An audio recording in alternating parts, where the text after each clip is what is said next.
Queridos irmãos e irmãs presentes aqui na Igreja Matriz de Careaçu, queridos irmãos e irmãs que nos acompanham pelas redes sociais da nossa paróquia, nós hoje celebramos a festa de Cristo Rei, o 34º domingo do tempo comum, o encerramento do ano litúrgico.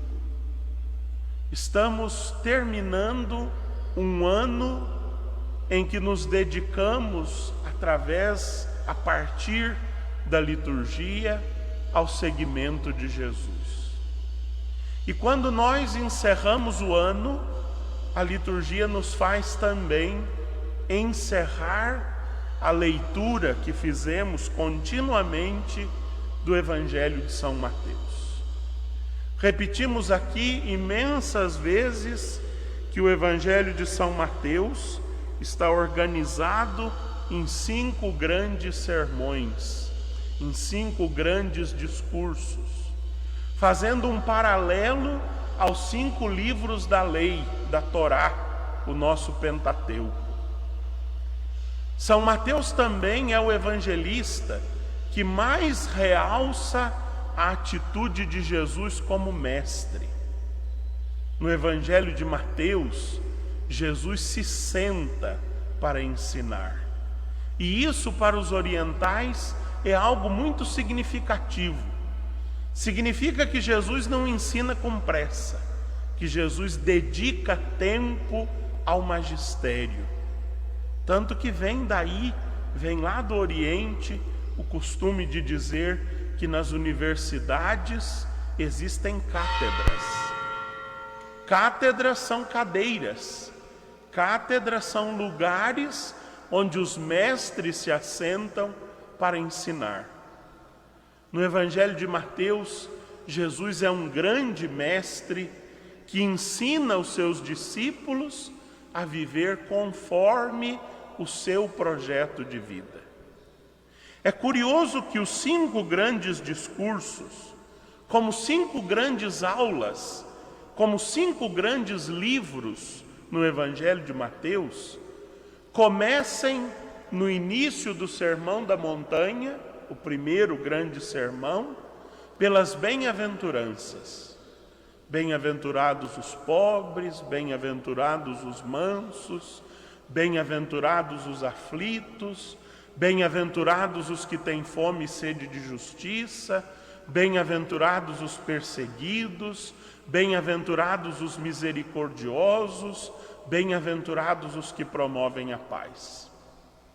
E agora nós chegamos hoje ao último sermão, ao final do último sermão, o sermão escatológico que estamos lendo há 3 domingos.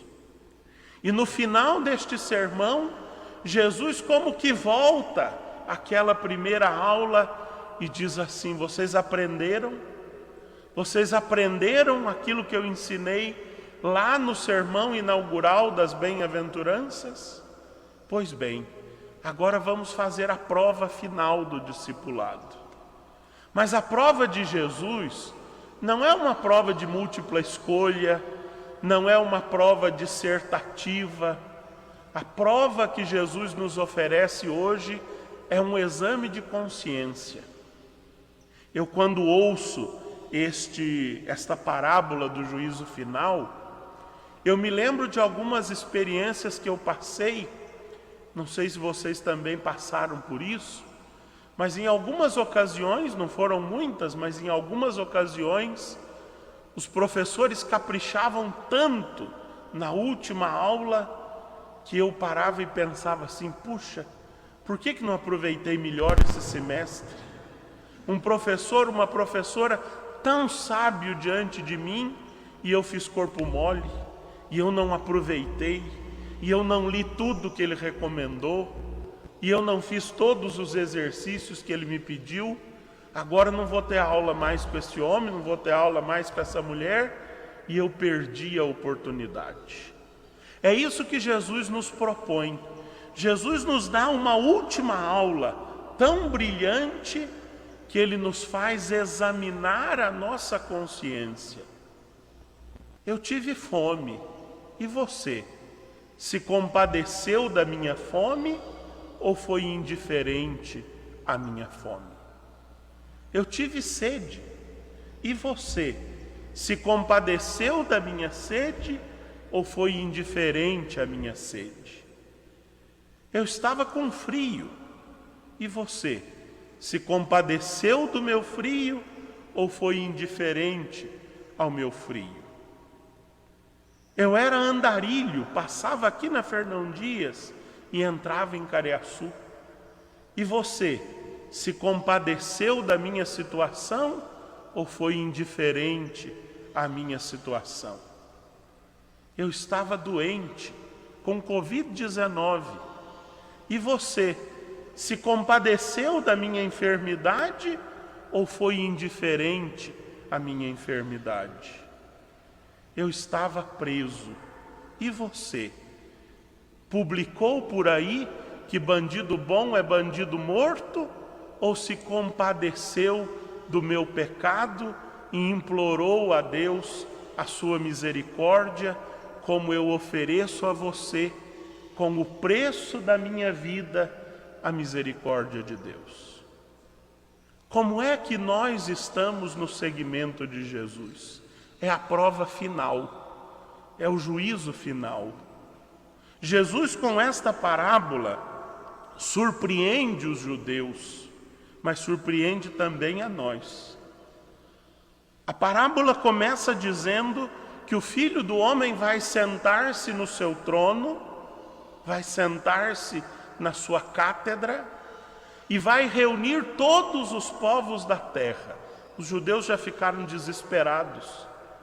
E a comunidade de Mateus é formada na sua maioria por judeus.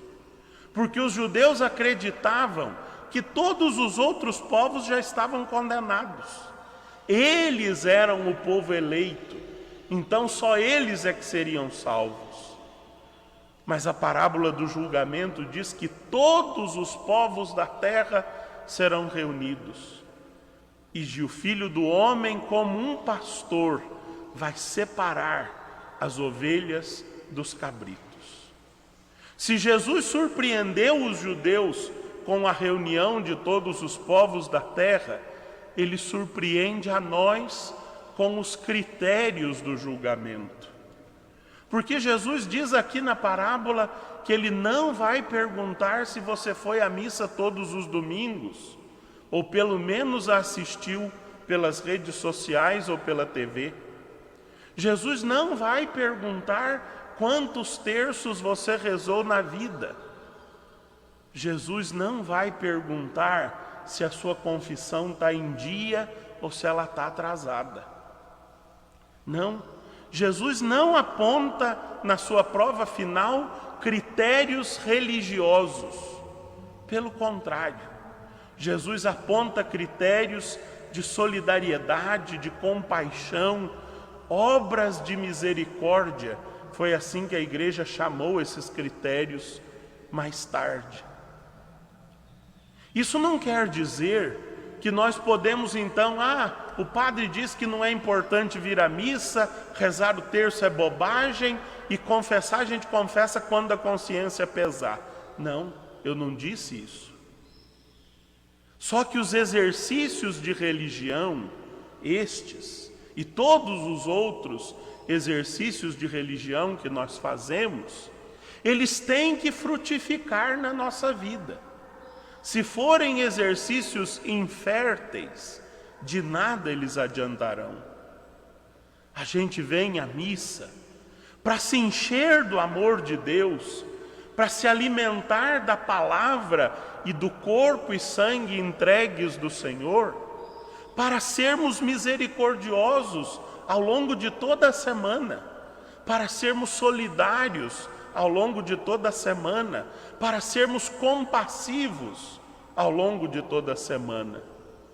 Se a gente vem à missa, mas não é solidário, não é misericordioso, não é compassivo e continua indiferente ao sofrimento dos pequenos, pouco ou nada adiantará a nossa missa dominical.